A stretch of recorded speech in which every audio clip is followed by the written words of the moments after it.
Our first panelist is someone who needs no introduction for a lot of our free-thinking friends. The chair of the Congressional Free Thought Caucus, our champion in Congress, who represents California's 6th congressional district. U.S. Representative Jared Huffman. He'll be speaking about why Prop 50 is critical to fair representation in secular government. Tom Temprano, the managing director of Equality California, to talk about what is happening on the ground in California, and State Representative Mickey Dollens, FFRF's Regional Governmental Affairs Manager and a sitting member of the Oklahoma legislature who represents a swing district in greater Oklahoma City. He'll be speaking about how Prop 50 impacts peoples across the country. So with that, let's begin. Representative Huffman, why do you support Prop 50 even though your current seat is impacted? And what's at stake for LGBTQ and secular voters with Prop 50? Whether you live in California or not, you've got a stake in making sure that we pass Proposition 50 so that we can level the playing field in this midterm election. This is a response to pretty outrageous mid-decade gerrymandering that we have seen, not just this year in Texas and Missouri, and more is coming in Kansas and Indiana and Ohio, perhaps even Florida, but a couple of years ago, they did a mid-decade gerrymander in North Carolina and drew out 3 Democrats. You know that the Republican majority right now is just 3 votes in the House of Representatives. So the reason Hakeem Jeffries is not Speaker of the House today is a hardball partisan gerrymander Republicans did in North Carolina 3 years ago. And so what Prop 50 represents is Democrats finally standing up and punching back, drawing a line and saying, we're not going to just let you cheat your way into absolute power for Donald Trump and preventing us from winning the midterms, which we are on course to do if we're allowed to have a free and fair election. So thank you for doing this. Thank you for partnering with Equality California. You're absolutely right to connect free thought and civil liberties and the LGBTQ community, as well as a whole bunch of other things that are at stake in this election. I'll just say one more thing, Mark. I hate partisan gerrymandering. I hate it like the plague.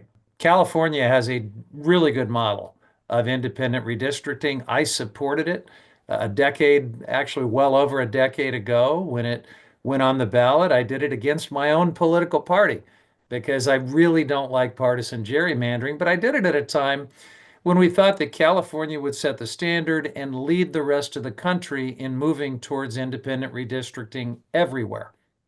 And unfortunately, we're just at a very different moment right now where Republicans are such craven power mongers that they don't care about norms or good policies or anything else. They just want to cheat their way to absolute power. And so it's a moment where, what I tell people, this is not I still support independent redistricting, but this is not a time to die on Purity Hill and watch us lose our democracy. So what I like about Prop 50 is that it responds to this immediate moment by giving California a chance to take out 5 Republicans. That pretty much creates a wash with what they've done in the state of Texas. But it also reverts back to independent redistricting after the next census. And so it is not permanent. And if we can pass nationwide redistricting reform before then, it will revert to that faster. It's not a crazy proposition because 3 years ago in the House of Representatives, we passed nationwide redistricting reform. It was part of H.R. 1, our flagship bill that I was proud to co-sponsor. The only reason it is not law today is because of Joe Manchin and Kyrsten Sinema and this anachronism from the Jim Crow era called the filibuster. But that won't be there forever. We will find a time to pass it again when the politics line up. We will have nationwide redistricting reform, and we will get right back to it in California. For now, though, we got to pass Prop 50. So turning to Tom, what's happening on the ground in California and what's the overall strategy to win? I would say folks on the ground in California are energized in a way that we frankly haven't seen in a bit. We've been sitting here, and as LGBTQ people, we're watching our healthcare be taken away. Members of our community who have served honorably be forced out of the military. We're seeing immigrants in our communities, our neighbors, being dragged away from their homes, out of their workplaces, separated from their families. And there's a feeling, I think, often here in California, when you look at the broader national context in a state that hasn't mattered much in presidential races for as long as I've been a voter, that we just have to sort of sit on the sidelines, that we watch what happens in Washington, D.C. We watch these horrible policies that specifically target California and Californians, and there's little that we can do about it.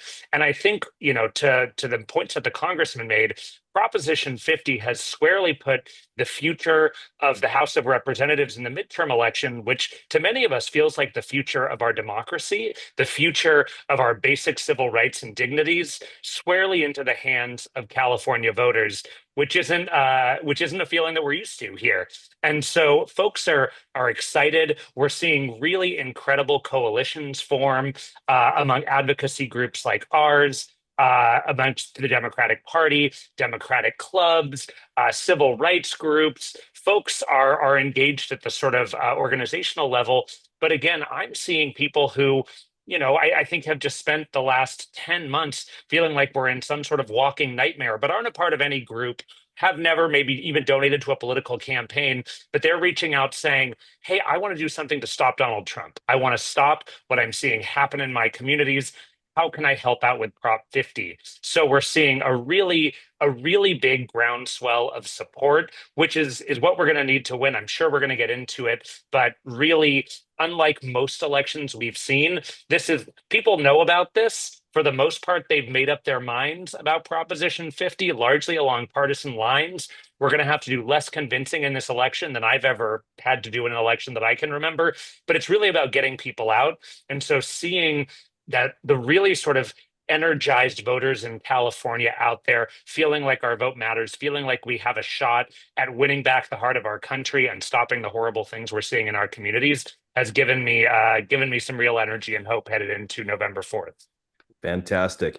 And Mickey, as someone who is not from California, can you explain how does Prop 50 impact people across the country, especially as someone from Oklahoma whose state has already been carved up by gerrymandering? Speaking on behalf of many people outside of California, we are thankful for California voters who have this opportunity to restore balance and level the playing field after what Texas Governor Greg Abbott did.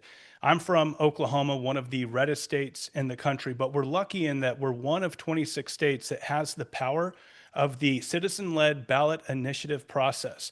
This process has allowed us to keep a check and balance on a Republican majority in the House, the Senate, and the executive branch, just like in Washington, D.C. And the way I see California voters is there are check and balance on the Trump regime. There are check and balance on Texas Governor Greg Abbott. This is really important. This is I was explaining this to a friend in Oklahoma the other day, and it's kind of like you're playing a competitive game of Uno. Everyone's playing the same game. And then in the middle of the game, someone stands up, let's call them Texas. They don't like the way the game is going. So they take all the wild cards out, they take all the reverse cards, and then they throw down the reverse and the wild cards, and they declare that no one else can do it. It's not very fair, is it? Well, that's exactly what Texas did whenever Governor Greg Abbott kowtowed to Trump. Apparently, will do whatever the hell he wants after sending troops to Illinois now. So this is vitally important because I was just speaking in San Francisco a few weeks ago, and the lived experience that I brought from Oklahoma over to California was totally foreign. And this is important because if Proposition 50 passes, it's going to put a check and balance on the Trump regime to stop and prevent more Christian nationalist legislation from being fed through the federal government down to the states. And you don't want to end up in a state where you're having tax dollars put mandatory Trump Bibles in classrooms. You're having release time laws, 10 commandments in the classrooms. You're having, a misappropriation of tax dollars on religious purposes and whatnot. So this is vitally important for people who live outside of California if they want to defend religious freedom for all by protecting that constitutional principle between state and church. All right. Thank you all so much. Let's get right into our question and answer session. Dan, you are live with us, so please ask your question. With Republicans of many states doing additional mid-cycle gerrymandering, why didn't Prop 50 gerrymander more than 5 seats? There's a specific answer to that. It's called the Voting Rights Act. So we kind of constrained ourselves. We decided we are going to comply with the Voting Rights Act and this map. And yeah, we're going to try to draw 5 Republicans out of existence, but we're not going to do it at the expense of historically discriminated against communities. And we're going to try to keep communities intact as best we can. So that is the difference in Texas. I think they are counting on the Trump administration not even enforcing the Voting Rights Act, or perhaps the Supreme Court to treat it like dead letter. So they ran roughshod over a whole bunch of minority communities. They did the same thing in Missouri with Kansas City. So we set a higher bar for ourselves in California. We just have a message from Nick Gray, is just saying, from one Okie to another, fried onion burger from Sid's or seismic burger from Mears. Oh, definitely Mears. Absolutely. Down there by Lawton. Yeah, you can't beat that. It's a burger that comes in a 10 plate like a pie can, it's amazing. That sounds crazy, but you got to try it. One person is asking, are you saying to fight corruption, we need to be more corrupt? Is gerrymandering bad? If so, why are we doing it? If it's not that bad, why do you mind what Texas is doing? So look, if you want to define corruption as political district drawing, I guess you can theoretically make that point, but I sort of regard that in this moment as a purity test that we don't have the luxury of indulging. Of course, it's better public policy to not have politicians pick their own constituents, even though we've been doing it for hundreds of years. Of course, it's better to have a non-political independent body like we put in place in California do that map drawing. But we are unilaterally disarming in a moment where we're going to lose our democracy and our liberties and a lot more. So I'm going to hold my nose and do a partisan gerrymander. I'm not going to pretend it's anything, different than that's what it is. It is political hardball. We're going to punch them right back in the fucking nose. And I think this is a moment where you better be ready for that. Because if you're not, the tanks are going to roll through your city next. Difference here. If you look at the two states, the leadership in California specifically chose to send this question to the vote of the people to allow the voters to decide. Governor Greg Abbott did nothing of the sort. He unilaterally made the choice on behalf of all Texans that they were going to mid-decade redraw the lines, which is absolutely unheard of, all because Trump told him to. That's it. That's a fundamental difference. California does not want to be in this situation. Governor Gavin Newsom did not want to have to come down to this, but he had to take that bold leadership stance after Greg Abbott listened to Trump, his boss. Yeah. And, wanted to agree with what both of these folks said. I think this is at this point an existential fight. As LGBTQ people, we don't have the luxury of wishing and hoping that Texas would do things differently. We have kids losing their health care and doctors and parents being removed from healthcare decisions every single day. That is what's happening in our community. I think, again, to the point, none of us are excited about an off-year election that is going to have to temporarily unwind our independent citizens redistricting commission. All of us would rather be just gearing up for a fair fight in the midterms, which we believe we would win. But that is not the option that we were given. And the stakes are higher than they have ever been. We have seen the undoing of more civil rights protections and civil liberties over these past 10 months than we have in generations. And if we sit around hoping things could be different, are we convinced we'll have another election in 2028? Because I'm not. And this is just too important for the folks that are really under attack from this administration. So to us, we're looking at this as existential. We will be excited to go back and revert back to our independent redistricting process in the next few cycles. But right now, it's really life or death for folks really impacted here in California. We have another anonymous question. Even if California zeroes out the action of Texas, what can be done about other red states that redistrict? What can be done about zeroing out other red states? So kind of what can be done if the Republicans just keep ratcheting up? So each state is a little bit different. In Missouri, there may or may not be a way to do a referendum, and there may not be time to do it, but I know that was one of the legal mechanisms that they were exploring. In Missouri, we'll see if Kansas goes forward. But, in each of these Republicans, Florida, by the way, is very complicated. They've got a constitutional amendment against partisan gerrymandering, but they are counting on just violating it and taking that up to the Supreme Court and having the Supreme Court go one step further than it's already gone. The Supreme Court has issued, unfortunately, a ruling that says it's not illegal to do a partisan gerrymander. But Florida may be counting on the Supreme Court to actually enact a constitutional right to gerrymander, which would be insane. But that's sort of the premise of a potential Republican gerrymander in Florida. So each of these states a little bit different, and we'll fight it in every one of them. In Texas, there's going to be a legal challenge based on Voting Rights Act. And I don't think anyone's holding their breath that is going to prevail. But if this were a normal world and things were decided on the merits, it would be a super strong lawsuit.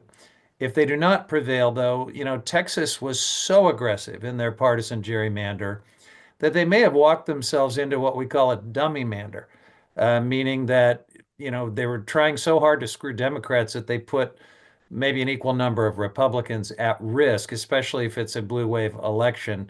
That one could bite them in a pretty big way. And going forward, we definitely need a national gerrymander ban. And if you'll recall, when congressional Democrats had power, they put a vote up to ban gerrymandering. Every single Democrat voted for it, and every single Republican voted it down. So it's pretty obvious which party wants to prevent gerrymandering going forward. Unfortunately, we're in this circumstance now, and it's a matter of democracy. So, anonymous question. How do we secularists publicly message the importance of separation of church and state on this issue without alienating non-secularists? And we'll also ask Tom, how do you broaden messaging around LGBTQ issues and Prop 50 without alienating other folks? So how do we bring in people outside the major blue areas? Happy to just sort of jump in and talk a little bit about kind of what we're seeing, just sort of what the response to Proposition 50 has been thus far, which, if you look at just sort of the trajectory of the polling on this issue since it first sort of was floated by Governor Newsom in response to the gerrymandering in Texas, we have seen steady and consistent support for it. We're right now, I think the latest polling I've seen, we're in the mid to high 50s, which when you have $40 million being spent against you on something is not a bad place to be. So I think we're seeing a good amount of support. I will say, despite, and I think as a Democrat, I think all Democrats we're not fans of partisan gerrymandering. We are continue to be fans of our independent redistricting process. But again, the stakes are so high that we are seeing nearly 90% of Democrats coming out in support of Proposition 50. And we're nearly even with independents who obviously, again, are folks who clearly are not fans of partisan gerrymandering. They are not in either of our major political parties. Yet I think, again, they're seeing what's happening in California. They're seeing what's happening across the country and want to put a stop to it. And this, again, is not anything that Californians asked for. It was a hand that we were dealt by Donald Trump, by Greg Abbott, by JD Vance, and we are going to punch him in the fucking face, to quote the representative. Like we're not going to sit here and take it anymore. In terms of broadening our message, I think, obviously I work for an LGBTQ civil rights organization, so I'm telling you how this is impacting our community. I think across the board, folks in California are just disgusted with what they're seeing from Donald Trump. I think, again, we are just the epicenter of these inhumane ICE and immigration raids that are going into schools, that are going into healthcare clinics, that are going into immigration courts and ripping parents from their children, ripping neighbors apart, ripping communities apart. That's not an LGBTQ issue. That's an issue of humanity. That's an issue of dignity and morality. And these are the scenes that we're seeing in California play out every single day. And these are the kind of things that folks are just sick of, horrified by, and afraid will continue unless California do something and step up to stop Donald Trump from stealing the midterms in the way that he's thought to. And I think, honestly, in terms of the message that works best, that is the message. That is the message. Stop Donald Trump from stealing our elections. He has said that's what he's trying to do. We're seeing them operationalize it in Texas. What really resonates with voters across the board is stopping the president of the United States from stealing an election and stopping us from having a single check on the executive authority that he's used to strip back our civil rights over these last 9 months. And Representative Huffman, you want to talk about how, as secular folks, we can expand the tent on this issue? Yeah. I'm not sure that, you need to lead with our secular arguments right now. I think most people are just sort of vexed when they see well, Tom mentioned it, some of this abuse of power that's taken place in American cities, the deployment of the National Guard. This march toward fascism is so obvious and so alarming to most people. But the healthcare issue is really the one that seems to pull the best right now. Corruption and abuse of power is not too far behind, but whichever of these issues animates you, the only way you're going to put a check on Donald Trump's power is to give Democrats a fighting chance to win the midterms. And that's just what this is about. I just keep coming back to that. It is about unrigging Trump's attempt to seize absolute power. I'll speak from experience. Oklahoma is a very religious state, but that doesn't mean that our citizens want government telling or teaching their kids what to believe in. That doesn't mean that Oklahoma citizens want government to replace trained mental health professionals in schools with uncertified, unsupervised chaplains. This goes back to personal freedoms, and we know that the best way to defend religious freedom is by keeping that separation of church and state. And so really, if you reframe it back to a personal liberty issue, a religious freedom issue, and that you don't want government overstepping and telling your kid, you're going to believe in this PragerU university curriculum, you're going to believe in this version of the Ten Commandments. That's an overstep. And even in states like Oklahoma, where the majority of people are very religious, that's where they draw the line. And that was proven in 2016 when the people had the opportunity to erase the Blaine Amendment, which would have given government the ability to spend taxpayer dollars on religious purposes and Ten Commandment statues at the Capitol. And the people of Oklahoma voted that down by 57%. So state church separation is a winning issue. It's the right thing to do. It's the American thing to do. So this one is directed to Congressman Huffman. Given that the 2025 Proposition 50 seeks to temporarily suspend the maps drawn by the Independent California Citizens Redistricting Commission in favor of a new legislatively drawn map, ostensibly to counter partisan redistricting in other states, does this mean the measure's partisan motivation fundamentally undermines California's decade-long commitment to nonpartisan, citizen-led redistricting, even if the measure's state intent is to promote fairer national representation? This shows how narrowly tailored and careful Prop 50 actually is. No changes at all are being made to independent redistricting for state legislative districts. The commission remains fully intact. It will do all the same work on state districts. We're just saying that for the rest of this decade, till the next census, unless nationwide redistricting reform is enacted, California is going to go back to partisan district drawing. So it's pretty, it will revert all the way back, of course, even if we don't have nationwide redistricting after the next census. So I don't know what more we could really do to show that we continue to embrace independent redistricting. We want to get back to it. We want to keep it for state districts. We're just carving out this niche for the moment because we don't want to lose our democracy. And that's what's going to happen if we don't do this. Next question from an anonymous person. Has Project 2025 is this part of the national redistricting? Is that part of the Project 2025 plan? And what are the implications of more power to Donald Trump with Project 2025 if redistricting doesn't happen? Project 2025 was really awful. That's why I was lighting my hair on fire, about it last year and working with many of you to try to get it into our national discourse.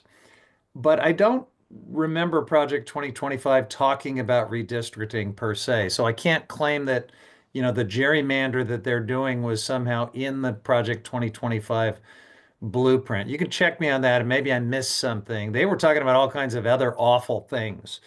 But look, we're seeing awful things that were not in Project 2025. I mean, Doge and Elon Musk were nowhere in Project 2025. And look how much disruption and chaos they have inflicted. It is as if this president took Project 2025 and said, hold my beer. I've got like a bunch of extra really evil, awful things that I'm going to do on top of all of that. And that's what we're really grappling with. So look, the last part of the question was if we fail to punch back at the Republicans, and if we lose the midterms, what does that mean for the Project 2025 agenda? It means everything. It means that there will be no check on President Trump's consolidation of this unprecedented level of executive power, taking direct personal control over every board and commission and agency, and really weaponizing them for this political retribution tour and all of these other insidious things that he's doing. So it's everything. I think we're learning that the institutional guardrails of our democracy are really wobbly right now. They're pretty shaky. Um, Even the court system, the Article 3 branch of government that is supposed to be one of those critical guardrails, is giving pretty mixed results right now. So it may all ride on getting the Article 1 branch of government back in the game in these midterm elections. We have Melody Keith. So, Melody, if you want to just come on real fast, you can come off mute, but it's a pleasure to have you with us today. So, you, Melody Keith, are on live with Representative Huffman, Mickey Dollens, and Tom Temprano. Melody. It's a really simple question. How many seats do you expect to gain in the House? Or how do we expect to gain in the House for the Democrats if with the redistricting? Is it 5? It's 5 in California. Now, that's not to say we couldn't sneak 1 or 2 more. If there's a blue wave election, there are a couple of other districts that are kind of reach districts that are not totally out of play. But we think that 5 is a reasonable number. Let me add one more thing that happens, though, if we pass Prop 50. We're going to retire 5 really awful Republicans, but we're also going to put pretty much every Democratic frontliner in a much better place. So it's going to be so much easier to play defense for the seats we got to hold as we retire these awful Republicans. So it's really a twofer. Thank you. Another anonymous question. What if Prop 50 fails, and what the hell is wrong with Schwarzenegger? If Prop 50 fails, essentially we are where we are right now. We have the same congressional maps that we have. We will do everything that we can in 2026 to try to flip a few of the Republican-held seats that we might be able to try to offset the gains in gerrymandered states like Texas, and nothing changes. That said, we can't afford for that to happen. Texas has already redrawn their maps. We have seen Missouri's already redrawn their maps. We know other states are lining up. Failure is not an option, which is why you are seeing the incredible coalitions forming to support Prop 50. You are seeing, I have to give a huge shout out to our friends in the labor movement who, when this fight started, we thought that billionaires were going to try to buy this election and flood the zone, flood the airwaves, flood our mailboxes with no messaging and try to scare voters and confuse voters into voting against Proposition 50. What we have seen is the individual donors, but especially working folks in California, our labor movement have stepped in to say, absolutely not on our watch. This is an existential election. This is an existential election for working Californians, and we're going to put the resources in to make sure that we win. And so, as I said earlier, what we're seeing now is polling that is holding pretty steady in terms of overall support. We're seeing messaging that works well to bring, the dozen, 12 to 15% or so of undecided voters to our side, talking about, as the Congress member said, these attacks on our healthcare, on our freedoms, and how Proposition 50 will help to create a firewall against the Trump's administration to steal those things from us. And we are all in because while again, if Prop 50 fails, nothing changes. for those of us that are on the ground in California and in this fight, that failure is not an option. So we're stepping up to make sure that we do win and we do pass Prop 50 on November 4th. John Rutherford, come on in and ask your question. What legally can the Republicans do to either block the election or block the enforcement of Proposition 50 if it wins? This is why why we were very smart to be sure to comply with the Voting Rights Act, because as hypocritical as it would be for these guys to sort of selectively invoke the Voting Rights Act to stop California from gerrymandering while looking the other way in Texas and all these other states, they would probably try to do it. But our compliance, our anticipatory compliance with that pretty much takes that legal theory away. So they don't have much. I mean, this is an amendment to the California Constitution that will be blessed by the voters of California. So there's no California statutory or constitutional theory that would apply. This is going to be superseding law that will not be challengeable under any theory that I am aware of. And I think that's why, increasingly Republicans are kind of hanging their head right now. They had promised this huge $100 million campaign. Kevin McCarthy was supposed to go out there and raise $100 million. I think he's raised like 6 or 7 million. And they are privately acknowledging that right now, I don't want anyone to rest on our laurels, but right now we're winning. And the polls, even as of today, look very, very solid. We just have to turn out our voters. And if we do that, we're going to bring this thing home. Thank you. Thanks, John. And we have a question for how to get involved. So we've got some links, and I think Caitlin can put them either, in the chat. But if you want to get involved with our California chapter, come on in. It'd be great to have you, our California chapters. If you want to get involved with Equality California, come on in. Or if you want to get involved with the Prop 50 campaign itself, come on in for that. So please, yes, we definitely need your sweat equity to go win this one. As the Congressman said, we cannot sleep on our laurels. I think we've got time for about 1 or 2 more questions. So how, from anonymous attendee, so how will Prop 50 affect abortion rights and other women's rights? I mean, again, as I keep saying the word that this is existential, because it is, for the same reason for abortion access and women's rights as it has to LGBTQ rights. You have a president and an administration and supporters that are hostile to abortion, that are criminalizing abortion, that are criminalizing healthcare providers that provide abortion. And right now, this administration has no check. There is no check. I mean, he stole the Supreme Court already. Republicans already stole the Supreme Court. We have no check there. There is, unfortunately, folks that are willing to just go along with his agenda in the Senate and the House, and he is exerting unprecedented and unlawful executive authority. There is no check for any of the rights that we hold dear, whether those be the rights to love who we love, be who we are, seek healthcare like abortion. Those rights are completely insecure in this moment without these checks. And the reason Donald Trump is trying to steal this election is because he knows that what he's doing is unpopular, what his party's doing is unpopular. And in 2026, if he doesn't steal this election, we are going to win back the House and have a check on the worst impulses of this administration. And again, this is, they are again criminalizing people seeking abortion, people providing abortions.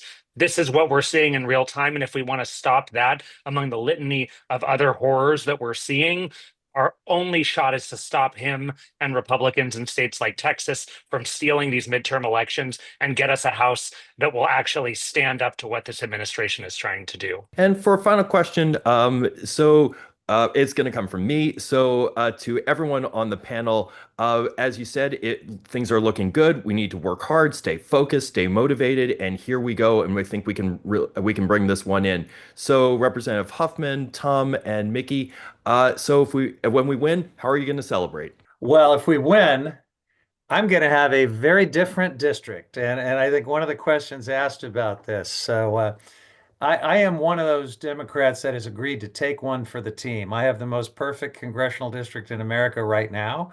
I love it and do not want to change it, but I have agreed to go and liberate a bunch of Republicans in the far northeast of the state of California, which means I will have, instead of 6, vast counties to represent, I will have 9. Instead of 6.5 hours, 7 hours to drive from one end of my district to the other, I'm going to be, I don't even know how I'm going to do it.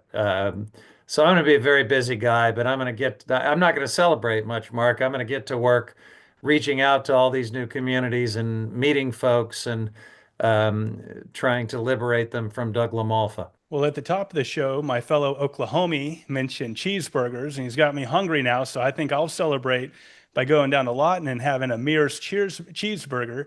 But I also want to say that we're about 26 days away from the election, and in the political timeline, that can seem like 6 months. This is where you get anxious, you start, getting a little fidgety.